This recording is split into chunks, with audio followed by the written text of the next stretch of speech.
Hello and welcome to our Lunch and Learn Research or Insights with Vibrant Insights, a workshop 101. So how to extract really interesting information and make good use of it with Joel Vermes. My name is Charlotte Connell, Ecosystem Director here at Climate Salad. And before we get started, I'd like to acknowledge the traditional owners of the land of which we meet. For me, that's the Gubbi Gubbi people.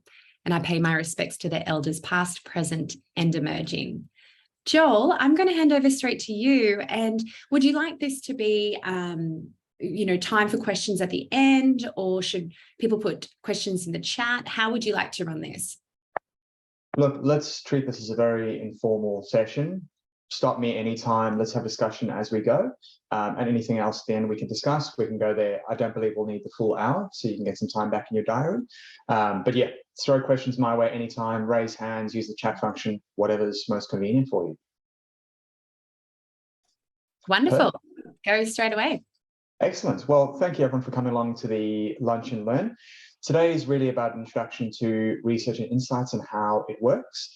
If you indulge me for a moment, I might tell you a little bit about Vibrant Insights, just so you kind of know where I've come from and what we're here to do and why I'm here today. And then I'll take you through the different approaches to research and where to go with some different resources. So a very brief introduction. For my sins, I've been working in research for about 15 years or so. I started Vibrant, much like what most of you are trying to do. It's all about a brighter future for the world. A big part of what we're doing is taking all that expertise. So having been around the industry for a while, worked across lots of different methodologies, quant, qual, behavioral economics, neuroscience, ad testing, brand tracking, innovation, pricing, all that kind of stuff. Being able to handle the large-scale strategic through to the agile and simple crosstabs, we throw in a pretty big sprinkling of passion. I care a lot about what I do. I figure if I'm going to do this 40 hours a week, I might as well care about it. And then throw in purpose. So all about leaving the world a better place. And that really comes together to create what makes Vibrant Insights different. So we're basically a purpose-driven market research boutique. We're about generosity, which is about helping clients succeed. It's about offering world-class benefits, celebrating neurodiversity, gender diversity in our workforce, and we donate at least 10% of our profits to charity. A big part of what I do is partnering with organizations like you guys, wanting to help you succeed. Traditional businesses shift their focus to more sustainable ways of operating. And if they're a standard business that's not really doing anything else, I'm happy to take their money because I'll just throw more into charity and do good that way. And then in terms of how we work, we're all carbon offset. We preference independent suppliers. And if it sounds like B Corp, that's because we're shooting for that once we hit the 1-year mark. If you need any help with things, we're a full service agency, but we also do smaller pinch hitting type stuff. So if it's just reviewing questionnaire or analyzing some existing data, we do that. I've done lots of different types of studies, so from brand health through to UNAs, pack testing, product and pricing architecture work, brand asset evaluation audits, consumers, business, B2B to C, qual, quant, BE, ad hoc, tracking, communities, kind of done it all and across lots of different industries. And it's this kind of general focus that allows us to start to draw on lots of different data sources and really help draw parallels between the challenges you face and others, and obviously work with lots of different clients. That's enough about me. On to research. So why conduct consumer research? There's lots of really good reasons to invest in consumer research and insights, and I'll talk about the difference in a moment. Market research really provides a conduit between your customers and your business. It's a really important way of understanding what's going on. And it's also often a much cheaper way of understanding what's going on than trying something and failing. Sometimes trial and failure is the quicker way and the better way, but often research is a much cheaper way to learn. It allows you to make more informed business decisions by understanding your consumers or customers. And it's really the only way to understand your business, market, and competitors in a holistic way. So lots of different reasons. Now, research can help you uncover the unexpected, or can just give you confidence that you're going down the right track. Seek, a client I've worked with for many years, they're a great example. As intuition gets them most of the way there, research and insights helps them confirm that and guide the last little bit of direction, and intuition finishes it off. So the two should really be working holistically. It guides direction. It can often identify really small tweaks that can lead to bigger things and bigger opportunities. It's a great way of finding efficiency. And at the end of the day, we're all here together because you're members of Climate Salad. You care about the future. You care about sustainability. Not everyone does, but there are ways we can mark towards people who do and end up seeing that same goodness. One of the greatest examples of goes, if you think about what Beyond Meat did, they didn't lean heavily into we're vegan, plant-hugging brand. They said, hey, we're plant-based. And lo and behold, we tap into all those meat eaters who hate the term vegan. Plant-based is a lot more permissible. One of the greatest IPOs we've ever seen. It's a really good example of finding the right insight that unlocks business growth and gives you much greater market capitalization than if you try and go too narrow. And the amount of money that you can save through quality research is astounding. There's a massive debate ranging at the moment between Mark Ritson and Byron Sharp. I don't know if you've seen that falling out on the airwaves, but basically the argument is about attention and the importance thereof. Mark Ritson has pulled huge amounts of data together that show that attention is really important, and a couple of extra seconds of attention can drive double the effectiveness of a piece of creative. And he's also said that varies enormously as a function of the creative and category. That's really important because without conducting research in that data, you don't know those things. That's where research comes in. I started my career in a little brand where we did a lot of ad testing. Ski had a campaign years ago where they used Just Can't Get Enough by Depeche Mode. Really successful ad, tested amazingly in pre-testing. So they thought, hey, we've got this great ad, let's throw a buckload of cash at it because it's a great piece of creative. When we modeled the impact in market, it was actually a terribly performing ad from an efficiency perspective because they overspent. They could have spent a third of their media budget and put those funds into something else because it was such an effective piece of creative. PHI, I've done lots of works with private health insurers, and a lot of what we do there is by speaking to consumers, we fundamentally challenge the way they see the world. And that's from major PHI providers through to the not-for-profits members own. New entrants, done some research for a new entrant to the Australian market. They're just going to launch their brand. Had they launched their brand, they wouldn't have survived. They would have fallen off the face of the earth within a couple of months because they just weren't going to gain the traction market. So research helped them identify how to cut through. It's really big brands, just giving them the confidence to move forward in the world. Now, I will say there is a distinction between research and insights. The terms are often used interchangeably, and the truth is they're not. Research is often just a bunch of really good quality data. You can Google and go and find just scores of research and data and lots of great piece of information. Insight is really about clear, deep, and sometimes sudden understanding of the customer or problem or a situation. It's that moment where you go, oh, now I get it. Insights is about pushing it further. It's not just stopping at the what, it's the so what. What do I do with that? Now, lots of different ways you can get to that. And we'll talk about different approaches to research in general and about the methodologies and how you might get there. So the first starting point that's probably worthwhile thinking about is there existing data you can draw on? And there's a huge amount of data out there in the ecosystem that you can pull on, whether that's from your own businesses, looking at how consumers interact with you, your own sales data, behavioral data, on-site information, whatever you might have, through to a whole bunch of free information, your IBIS World reports, WOC, Google Trends, all that kind of stuff. That's a really good starting point because often you can find a huge amount without spending a dollar. Worthwhile mentioning though, if it's out there, someone else probably has it too. And that means you're going to lose the competitive advantage. So you can then create something from scratch. And that's where you get that competitive advantage, but it will have costs. Whether you do it yourself, that's a time cost, an opportunity cost, or whether you get someone else to do that, which is a financial cost. Often creating something from scratch is where you're going to find the best bang for buck. The one thing that is worth mentioning as well is DIY, whether you DIY something or whether you bring an agency in. And I'll talk about some great DIY approaches for you to do this yourself. There's a lot of things you should DIY, but there's some things you shouldn't DIY. Using a parallel, if you're looking at changing a light bulb in your home, by all means do it. You probably don't want to spend $200 for an electrician to come out and change a light bulb. But if you're rewiring your home, putting in new power points, you probably want to get a professional in, purely because you can burn your house down. Much the same with your brand. There's some things you should really DIY yourself. If it's just a basic name test, by all means DIY. But if you're talking fundamental change of your brand and your proposition, your marketing strategy, it's worthwhile spending a few $1,000s in some research and saving yourself potentially business success. So, broadly method. Let's talk about the different ways you might approach this. Broadly, there's 4 classifications for how you do consumer research: qualitative, quantitative, big data, and behavioral economics. There's probably more approaches than this, but this serves as a really nice kind of overview. And I'll talk about these in the coming slides. This is where most of our time will be spent today. So qualitative. Qualitative research is typically focused on the why. It's great when you're exploring, gathering nuance behind why people are doing the things that they want to do or bringing numbers to life. It's the human behind the data that's really important. It's a fabulous way to get close to your customer and understand their motivations. It's not so cost efficient when you need big numbers and validation. So the way you tend to apply qualitative research, it's really about the why, and you don't know enough to quantify or you're wanting to bring to life. Good for understanding category, communications, marketing, brand, new product development, UX, UI, all that sort of thing. There's lots of different methods to doing this. There's the things which you probably spring to mind when you think about qualitative discussions. One-to-one or group discussions. You might do it online, you might do it in person, you might go into someone's home, you might go along for a shop along with them to immerse. And there's some new tools which are starting to blur the lines and take us forward. So things like Group Solver, which is an AI-driven asynchronous methodology. It allows people to jump on board, talk in free speech, but we quantify the responses through to things like Remesh, which is massive scale people, lots of different people over a concentrated hour. You kind of get quant numbers, but with qual nuance, versus person moderated.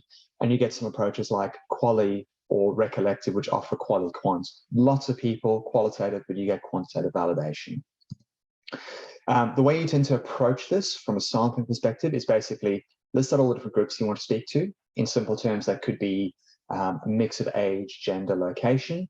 In more advanced terms, it could be people who are into sustainability, those who aren't, those who are currently buying your brand, those who aren't, and you find ways to lock those together. So if you think I need to speak to a bunch of females, a bunch of males, a bunch of different age groups in a bunch of different locations, you might go, great, I'll speak to an 18 to 34-year-old male in Victoria, and I'll speak to an 18 to 34-year-old female in New South Wales.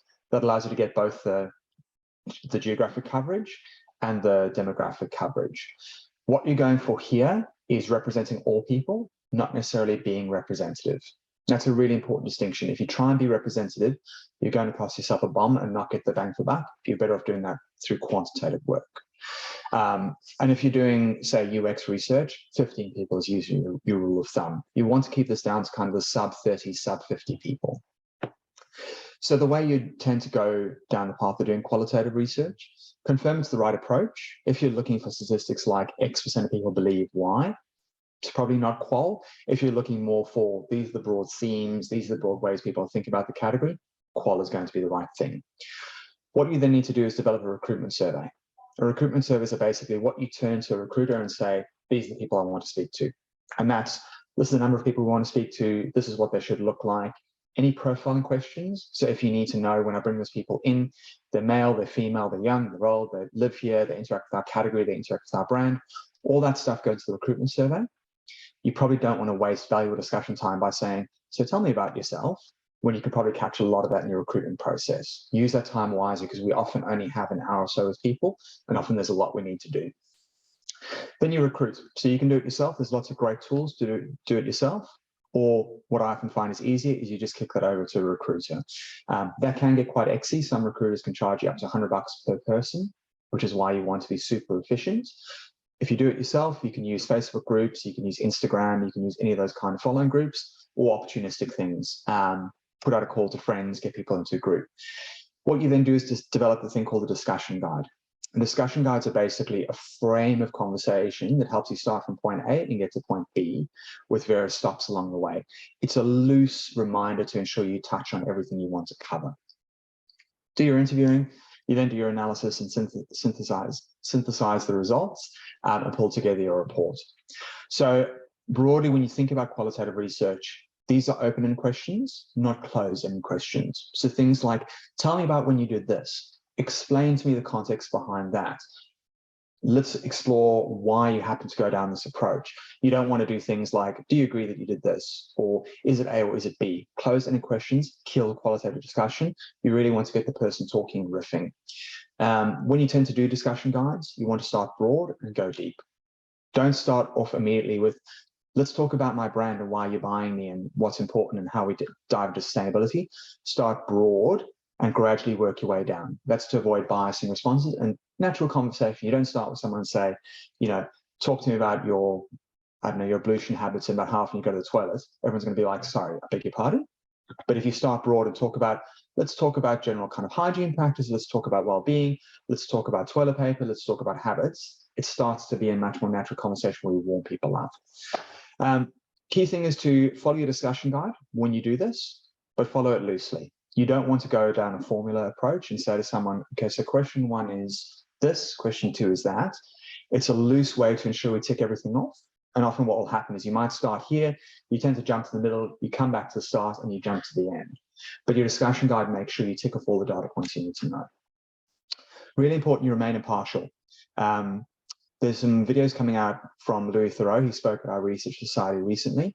One of the things that makes him such a great interviewer is that Louis Theroux doesn't jump in and get emotionally involved. He's impartial, he steps back, he knows enough when he goes in, but it's all about exploring and being an impartial observer, which stops having bias or emotion color what people are telling you. Really important to be curious and forget everything you know. Don't go into a category with preconceived notions. Don't assume you know how people are thinking about sustainability. Don't assume you know people know something about your category. You really want to establish the ground rules and treat it as if you know nothing and you're wanting to extract all that information from them. There's a whole bunch of really good techniques for when you're doing qualitative work. I won't talk about all that here because that will take up an hour in and of itself. But Google qualitative techniques when you're going down this approach. And there's a whole bunch of really great ideas and guides there. So things like projection techniques. What do people do versus you? The cocktail event. If my brand was a person rocking up to a cocktail event, what would it wear? What would it be drinking? How would it interact? Who would it interact with? What would they be like? Great way to get close to your brand or to your category. Think about conflict groups. Get a hardcore meat eater with a hardcore vegan and see what happens. You need to have really good moderation in that, but that's a really good way to tease in our category dynamics. Think about if my brand was an obituary, or if solar fell over tomorrow and solar was no longer used energy source, what would the obituary read like? Do card sort techniques to understand hierarchy information. So there's lots of really good tools to get to that insight. So qualitative approaches are really about depth, nuance, understanding. I'll pause there for a moment. Any questions on that before I move on?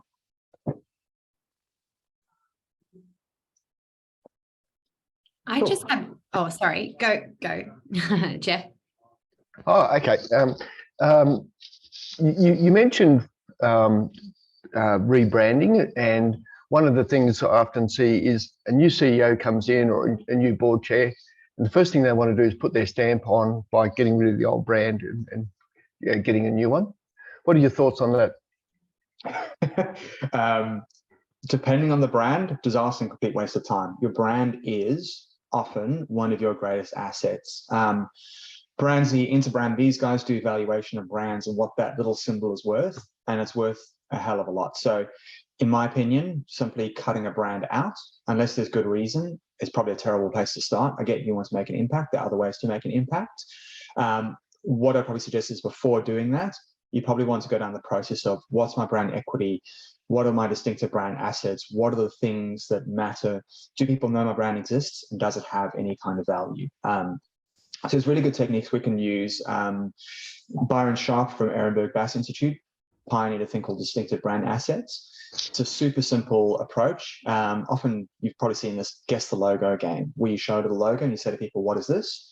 Or Coca-Cola, if it's in different script, for instance. If I show you the Coca-Cola logo in Arabic, you would know it's Coke because of the script, because of the color, because of the lockup and the way it appears. It's unmistakable that's Coke, and you can put on almost anything and people know what that is.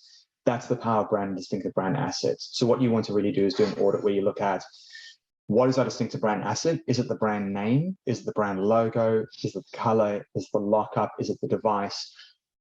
Is it a jingle? Is it a smell? Is it a taste? Is it a sound? Harley Davidson, their brand is that sound of an engine. That's a distinctive brand asset. So you usually want to audit all those things. And what we then do is we map that on fame versus distinctiveness or uniqueness. So fame is, does everyone know it? And distinctiveness is, how well is it linked to my brand and no one else's? So for instance, the color red, if I say, who's the color red? You might go Ferrari, Coca-Cola. Australia Post. Australia Post, shocking brand asset, because it's kind of anyone and everyone. You can't just put a red on something and assume people know what it is. But if I play a jingle, I say to you, I'm loving it, that's McDonald's. So color red, high fame, low distinctiveness, probably no good asset to invest in because it does a job for everyone. If we swing it the other way and I say to you, what agency uses toward a brighter future, most people would have no idea because, hey, Vibrant Insights is relatively new to the market. A couple of people might know. High uniqueness, very low fame. So that's an asset you can invest in because it's well linked to my brand, but it's not well known. We really want to be is a brand which is highly famous and linked only to you, i.e. that Coca-Cola script. So that's a really good approach to working out if you're going to change your brand logo, brand name, brand assets, what are the worthwhile assets to preserve and what can be lost and what should be invested in. Thanks. No worries. Can I have a Just second? ask a question, Joel? And good evening, good afternoon, everybody. Joel, do you dabble in pitch decks and web design as well, or are you specifically market research? Predominantly around market research, but I'm very much a generalist, so I kind of get involved in anything and everything that's interesting. So if you need some help with pitch decks or kind of UX and design work, I'm doing a bit of that kind of work with RSCV at the moment, so happy to have a chat. What do you think? Okay. Yeah. Look, I'll send you something in an email after this webinar. Absolutely. Yeah. Can I ask a question too? Please. I was just wondering about, sorry I was late by the way, brand and licenses and subsidiaries. What's your view on how you quantify and associate these elements? So if I was approaching that, Julie, I'd probably do, and so I've got a really good example for you. I'd probably do a technique called A/B testing. So what we tend to do is split cell monadic design. You'd have typically quantitative, but you could do qualitative. And I'll talk about quant in a moment. What you do is assign people to two different worlds, one which is with that licensed brand and one which is without. And what we do is we compare the difference between the two. So we're looking for any significant uplifts of differences in the outcome as a function of presence or absence. So I'll give you a really good example. Years ago when AHM launched as a private health insurer, Medibank identified that there's a gap in the market for a low cost kind of, here's a pool of funds play in the market, and Medibank as a brand couldn't go near that. They were too big, too established, too old school, too lumbering. They just didn't have the agility. So they launched this brand called AHM, Australian Health Management, to get to that. But what they found was that AHM as a brand didn't have credential to play in the PHI space. So if you look for AHM way back when, it was AHM by Medibank. So there's a way of locking the two up to get all the credibility and the brand build and the association together. About five years ago, I did a piece of work for those guys where we looked at the impact of AHM by Medibank and AHM on its own. We found that Medibank had served its purpose, and because of a lot of scandal going on in the market at the time, the Medibank logo was actually bringing the brand scores down. So at that stage, they made the decision that we've actually done the job and we can drop Medibank entirely and treat them as two different brands in a two-brand strategy, because there was a significant uplift in brand associations and a significant decline in negative associations by dropping the by Medibank. So it's a really good example. And now AHM, you'll see down the bottom of the website, it's Medibank company, but it's now just treated as its own brand. So there's lots of work we can do to explore the value of that licensed branding together on a product to understand what does it give you and what is the benefit. Was it trademarked as well when you did have the AHM by Medibank? Was that trademarked, or did you already have it trademarked for AHM? I honestly can't remember. We didn't test down to that level. It was just the, is your question about locking a brand together with someone else or about whether you want to go for a trademark? It's that as well. It's a bit both, business structure, brand name and trademark. Sorry about that. It's because I think sometimes, like, well, I was just literally in a workshop before and we're going, oh, look at Ford, and then they've got McLaren and they've got this separate logo, separate brand. But they have that baseline reputation as McLaren's is an exclusive high-end race product. Or you've got like the other analogy, like Gore-Tex licenses a material to North Face or to, you know, other outdoor gear, but that's just confirming the material usage. It's just the mechanisms between technology license and the brand as a subsidiary. I'm finding it hard. Sorry about that. Look, happy to have a conversation with you offline, Julie. I mean, to my mind, there's a question of legal protection, business strategy, business intelligence, business asset, which is about where the trademark comes in, and that's a legal protection of a strong asset. And the second question is then about brand strategy and brand direction. So McLaren, Ford, Lexus, Toyota, Volkswagen Group, and Bugatti, these are good examples of where same parent company, very different brand strategies, very clear separation. Lion Dairy and Drinks owns both Yoplait and Dairy Farmers. They're two brands with very different positions. Often that's a conscious decision by a brand to have two different strategies and capitalize the market in two different ways. Medibank AHM is a really good example of credibility established through the lock and then drop it when the time comes. So I think the question you're asking is probably a bigger one about, do we use a licensed product to bootstrap, which is really powerful? What's our long-term strategy? Do we want to lock these up, or do we want to have them separate? And there's ways to test the benefits and drawbacks thereof. But I think it's a big kind of business strategy question you're asking. Yeah, I think you've really nailed the root cause question. I have no question further to that. But other than brand risk, like sometimes I personally don't want to be associated with my business as a face of a brand. But I've got people that know me personally going, Jesus, Julie, we've got to know your story. Like people need to know your story. And it's like, my God, I don't know the balance between you being a liability versus an asset as well. Like I'm really perplexed because obviously you are exposed, and I love the analogies of Greta Thunberg and Elon Musk because they're both really different, but also there's a vulnerability involved as well. But do you want to really be associated with that and keep it objective? And this is why I liked you talk about the nuance between IP protection versus brand strategy and markets. That really nailed it. Yeah, I just don't know what to do about the personal brand that you bring as well. And that's a hard part, right? You think about, again, parallels, you think about Steve Jobs and Apple. And for a long time, when Steve Jobs stepped down and then passed on, a lot of people were saying, well, what's going to become of Apple now? You know, it's a real question because Steve Jobs was Apple and was almost intrinsically tied to the company.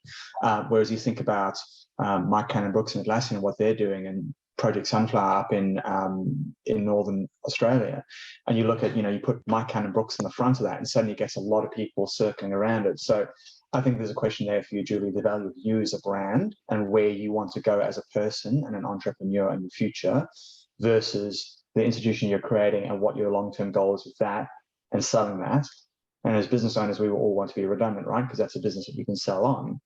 But if your business is doing good, you never want to be away from it. So, and that's where you have this wider conversation around HR and culture and North Star and business strategy and who you recruit and what you believe in and whether people gather around where you're going. Good discussion.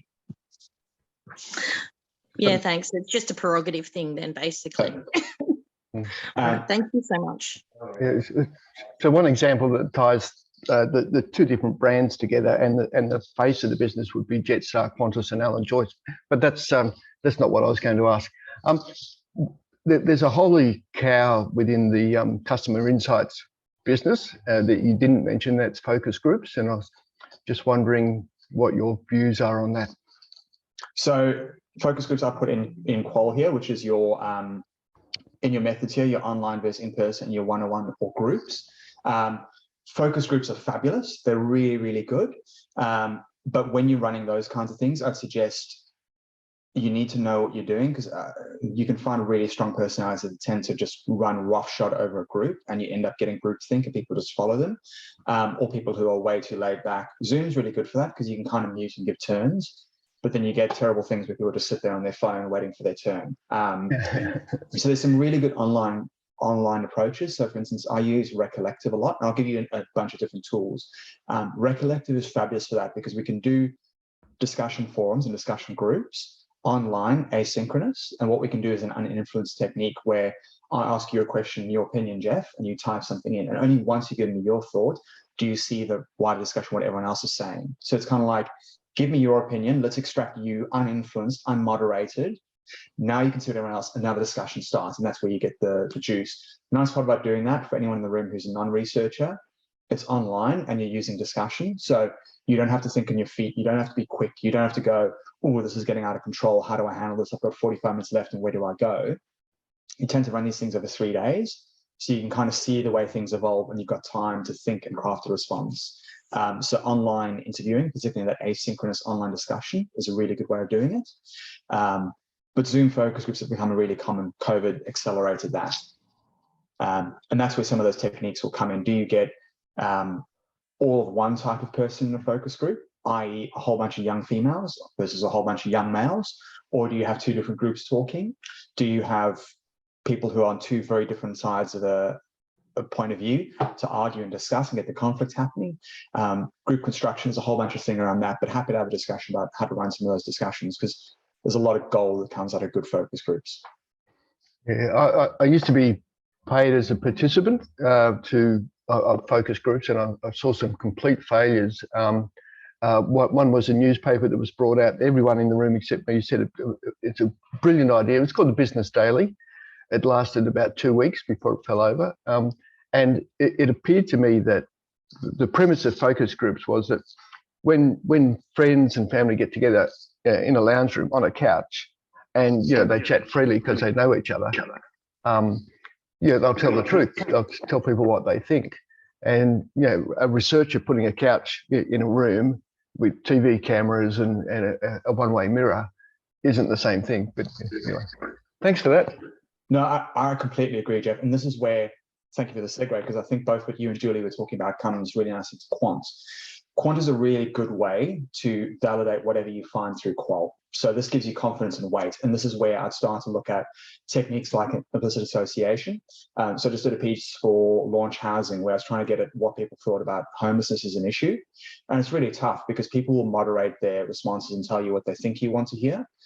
And we needed to get to the truth of, people's views on homelessness. It's not that serious. It's the person's own fault. They're abusing drugs and alcohol. They've brought it on themselves. Getting to those kind of sentiments in the population is really, really tough. But there's techniques we can use through quantitative methods to get to that. Can I ask a bit more on that one on the side? Can you tell me more or send me a link further to those findings? Because it's got a lot of stigma and I'm trying to sort that one out as a community building social enterprise objective. Totally, Julie. So on my website, I'll send you a link to it. I've written a little article about that. The Launch Housing is about to put out a media release in the next week or 2, which will include more details on the findings, so I can share that with you. Is that in the chat? You're going to put the link up? Yeah, I can put a link in the chat. That's fine. Yes, please. Thank you. Because I'm a town planner as well, and I understand and appreciate the multifactorial nature of it because of my community facilitation and activism that I want to do. But totally on the side through trying to just make money for a green business. But it's a passion project. All right. I hear you. So just to chat through kind of quant and how you'd apply it, there's a whole bunch of different ways to approach quantitative research. This is really good when you're looking at usage and awareness, understanding category dynamics, why do people do what they do, what are the different cohorts. Good for kind of product and concept screening. If you have ideas, it's really cheap to test them before you invest in line infrastructure, massive overhauls. Good for pack testing, pricing, and promotion optimization. So if you're an FMCG brand, we can give you, 52-week promotional calendar year and look at your strategy and how to maximize profits. If you're looking at bundling, so if you think about any mobile phone products, private health insurance, flight, most of those things have gone through a technique called choice modeling, which gives us optimal pricing to maximize market uptake. Energy products will be the same. You can use quant to give you messaging hierarchies. So what's the right combination of messaging to reach maximum market? And if you can tailor your comms, what should you ladder together to maximize your market reach through unique audiences? Segmentation, to understand your brand health and positioning, and to do ad testing. Lots of different ways of doing this. Old school face-to-face. I started my career when that was still a thing and when we're still doing telephone. Predominantly now it's online, so email, triggered by QR codes, SMSs to your mobile, pop up on websites, panel invites. And the nice part about quant is that we can stack tech. So what I mean by that is we can take behavioral data sets, transactional data sets, and attitudinal data sets and bring that together to get to holy grail. A few considerations when you think about quant work is, do you want to go broad to market? I want to speak to 1,000 Australians nationally representative, or do I want to speak just to those who are interested in sustainability? Very different things to think about. Do you set quotas? So by that, I mean, I need to have my 1,000 represent the Australian population. Or is it opportunistic? I'll just speak to anyone and I weight my data on the back end. So weighting is basically making your data look like a certain cohort. Lots of academic debates, but it's worthwhile thinking about how you approach that. Then whether you look at boosts versus large samples. So if you're looking at a very specific group, you can boost to reach them. That gets quite expensive. So often what you're better off doing is going 1,000 people and letting them fall out naturally. It's not that much more expensive than finding that very small cohort and boosting them, and you get a bigger sample as a result. And if you are doing quant work, there's a rule of 385, which basically says once you get above about 385, 400 people, there's diminishing returns on your statistical validity and reliability. So basically, if you're going to do quant work, interview 400 and stop there. You can get more. You're not going to get much more return beyond 400 people with your margin of error calculations. So when you're thinking quant, the first thing, confirm quant is right for you. And what I mean by that is, am I looking to go X% of people think Y, or am I at the why and the who and the understanding phase? If you're trying to understand, that's probably not the realm for quant. Quant is really about confirming validation. Determine your sample, who you want to speak to. Think about your priorities. In my experience, once you do quant, it becomes a wish list of absolutely everything under the sun. And there's a limited amount of time you can spend with people in a survey before they become fatigued.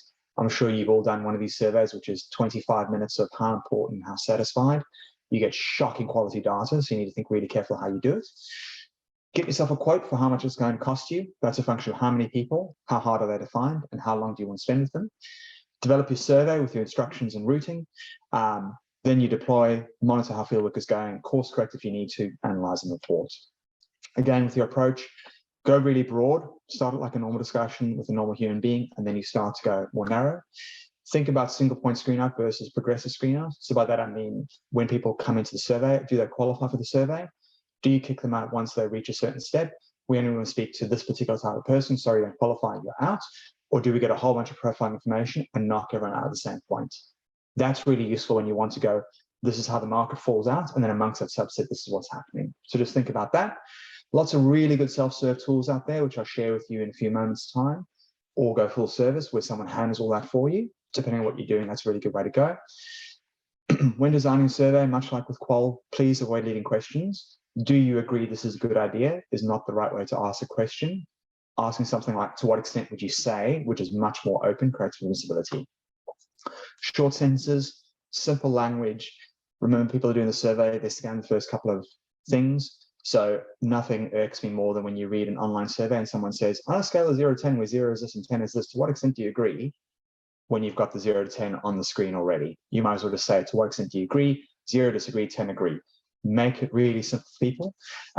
Quant, there's other things you can do, like gamifying a survey, rather than saying, how many brands can you think of? Super boring. Gamify it by saying, in 60 seconds, how many brands can you think of? You're going to get much better response by gamifying it. And when you design quant, try and replicate the real world as much as possible. Research is always a constrained environment, but try and replicate the real world and simulate that as much as you can through quant methods. Last two, which are really quick, big data. So big data is basically existing behavioral data sets. Actually, let me take a step back. Any questions on quants before I move on? Yeah, I do. Sorry. I'm going to be doing like a pre-order traction test launch demo. And I was just going to do it old school way. Just really invite people to come and taste and see and listen deeply. I'm choosing to speak and invite targeted partners that will be interested, so then I can tailor the messaging accordingly to each of their markets. Do you have any tips or opinions on this? Because I'm just going gung-ho, intuitive. Like basically I got like a launch event for the night where I want to kind of instigate the wildfire conversation and inspiration. And then I've got like a 2-week drop-in opportunity for people to come and talk with me for deep dives if they want. But I mean, I'll be doing also a roadshow and door knocks kind of thing where there is urgent demand for the product that I'm trying to sell. But one, I'm not a salesperson. I'm really choosing to be vulnerable and learn the journey of the customer's needs and pivot as well, not pivot, but just really tailor to their needs. But yeah, I just wanted to ask because I'm literally on that journey right now. Totally. Let's maybe hold that thought, Julie, because I think more where your stuff is going to come from is probably more in the behavioral economics and some of your test and learn type stuff. Oh, behavioral economics. Where's that? Is another slide? That's coming up in 2 slides' time. Oh, okay. I'll be quiet. Let's hold that thought because that's a really good topic of conversation. Anyone else before we jump on from quant? Perfect. So big data is basically using existing behavioral data sets. Sorry, I did have a question before, Joel. Please. In the chat, I just wasn't fast enough to mute. What about when consumers say, yes, of course, we really care about sustainability. It's our number one priority. Then when it comes to the point of purchase, it's number 7 priority.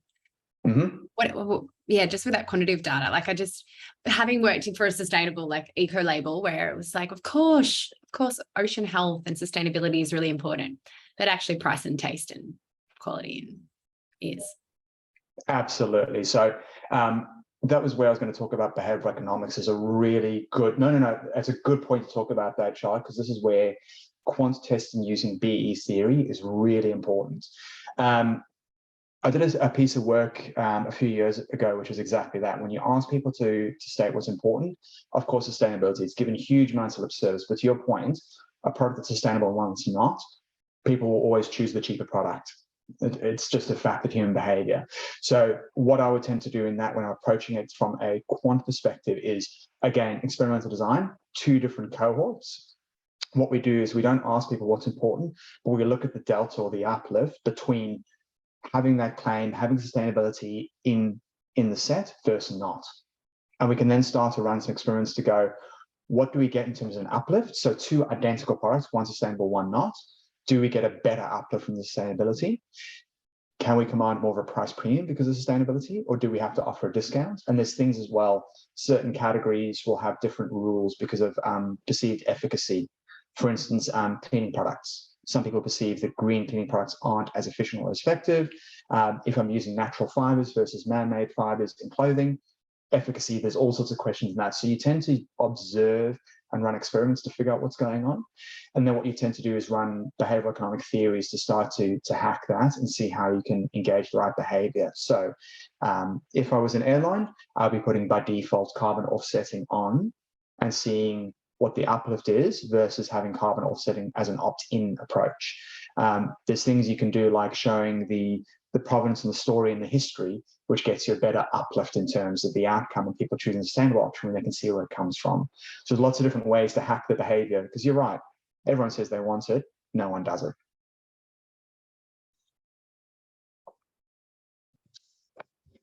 So jumping into big data, this is basically using existing behavioral data sets. So if you're a brand that manufactures goods, you've probably got a huge amount of information of on-site behavior, sales data, trends, etc.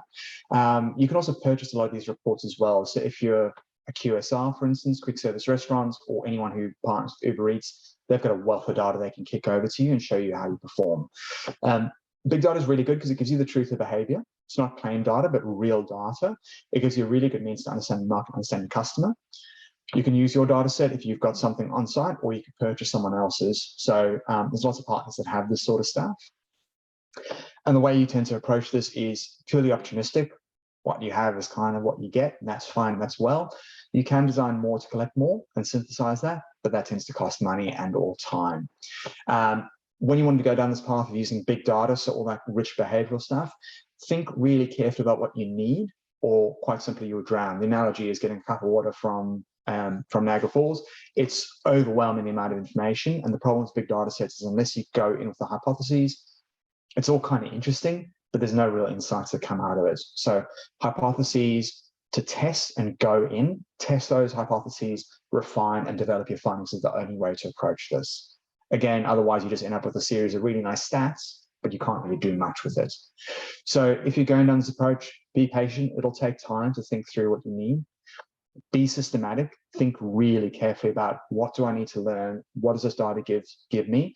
And recognize the limitation. So really simple example, if you're thinking more ethnography, if you go into certain cultural groups and people refuse to meet your eyes, the problem with that is you could then conclude that this entire culture is incredibly untrustworthy because no one will meet my eyes.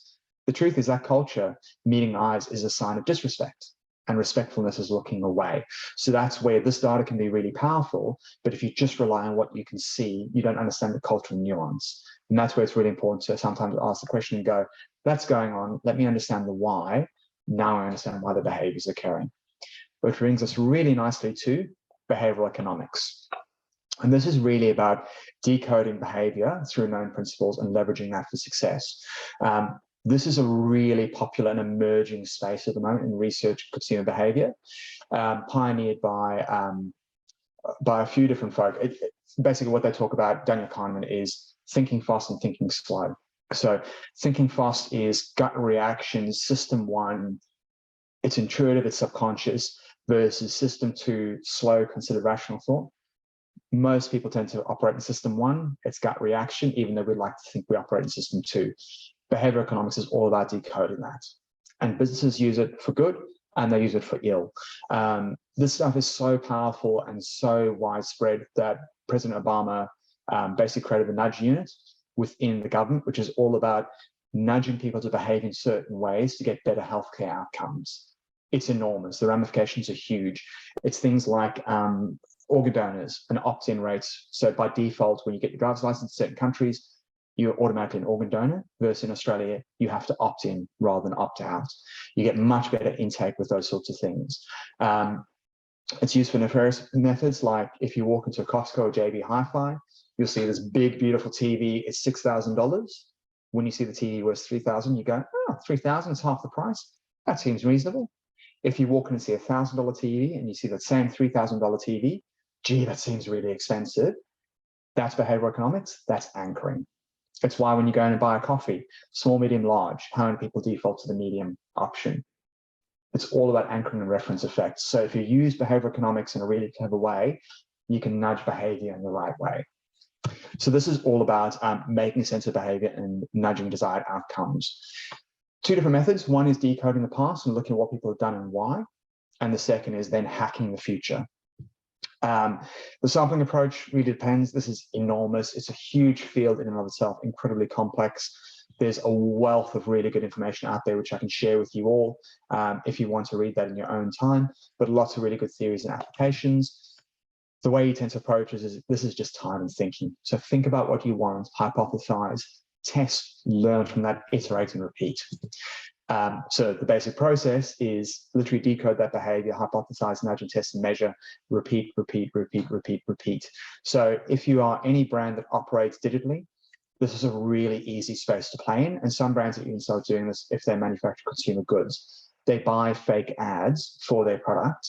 And you basically go, if I launch this product or this product, and we look at which get the highest click-through rates. So you're basically looking to observe behavior and use these theories to create behavioral change and behavioral outcomes. So that's things like if you're trying to get people to carbon offset, for instance, do we lean on inertia?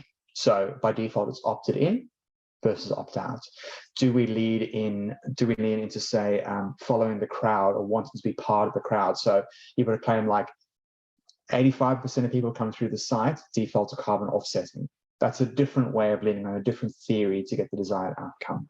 So it's just thinking through those different theories and applying them the right way. Loss aversion theory, gambler's fallacy is why people will tend to gamble and gamble and gamble because they want to reclaim the money. And you can see that coming out. Say you go to dinner and you order dessert and it comes out and you realize, oh, I'm actually really full and I really don't want this dessert anymore, but you eat it anyway, right? Now you've eaten the dessert, you don't feel better. In fact, you feel worse. You haven't gotten any money. You haven't gotten any utility out of that, but we still behave in the same way because we don't want to lose the money, the perceived money from that investment. You should probably just have one bite of it and put it aside, but there's that loss aversion theory. So there's lots of things that play out in behavioral economics that help decode behavior.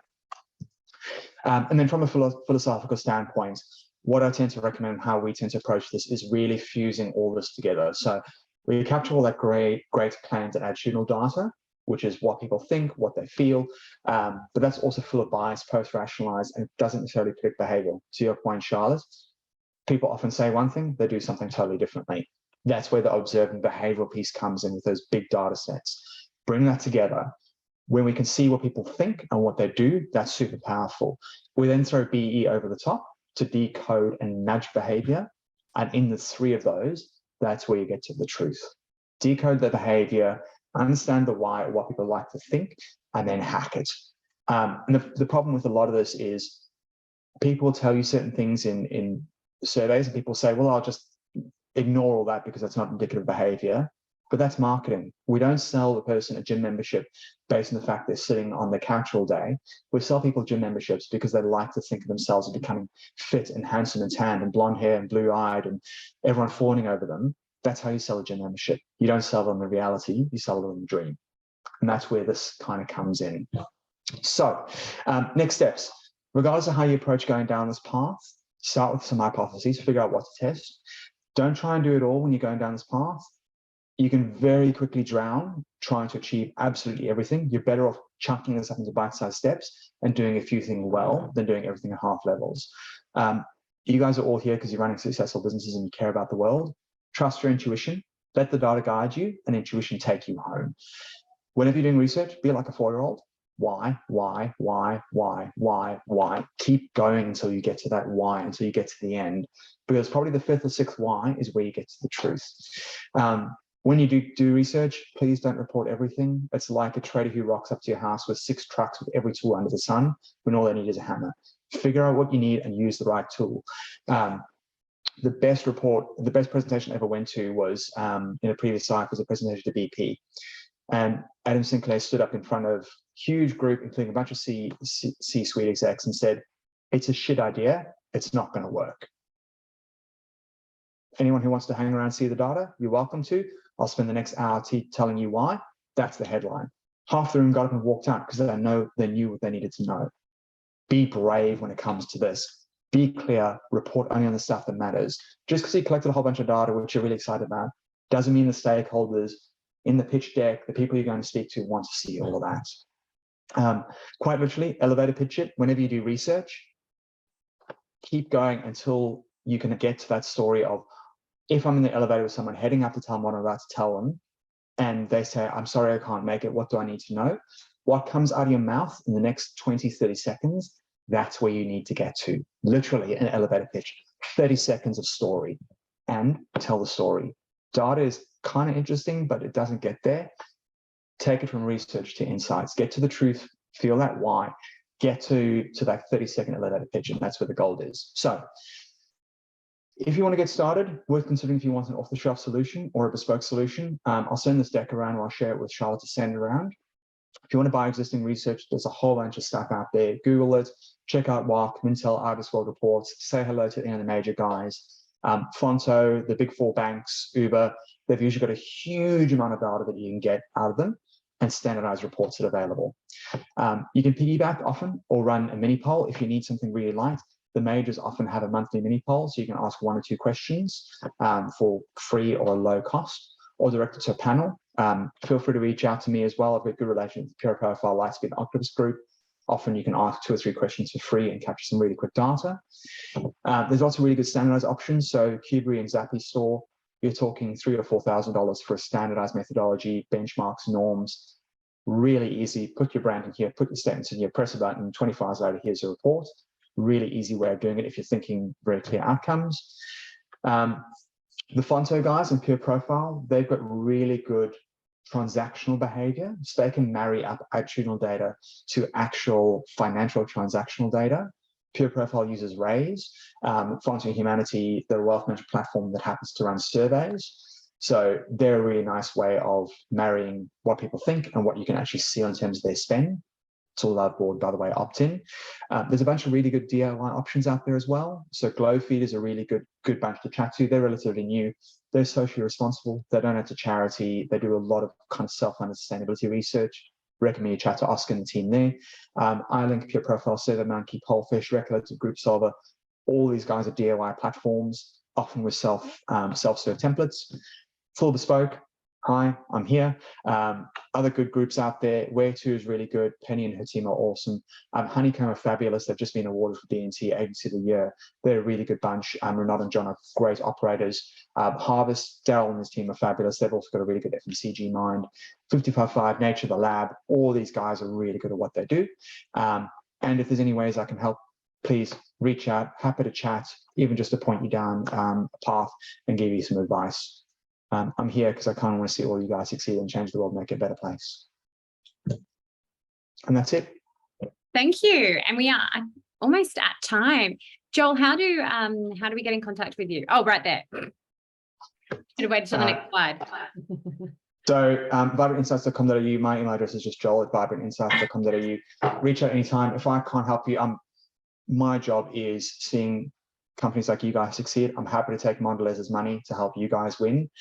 So please, even if it's just a question, how do I research this? Julie, shooting the breeze on personal brand versus corporate brand, your strategy, your approach. Let's have a chat. I'm happy to give up some time to help everyone win. Joel is also joining as a mentor. So yeah, please reach out and provide some feedback, because we have to test our mentors. You have to offer wonderful workshops like this and then do a few sessions. Thank you so much. That I actually do have another call at 1, so can't stay for much longer. So I'll hit.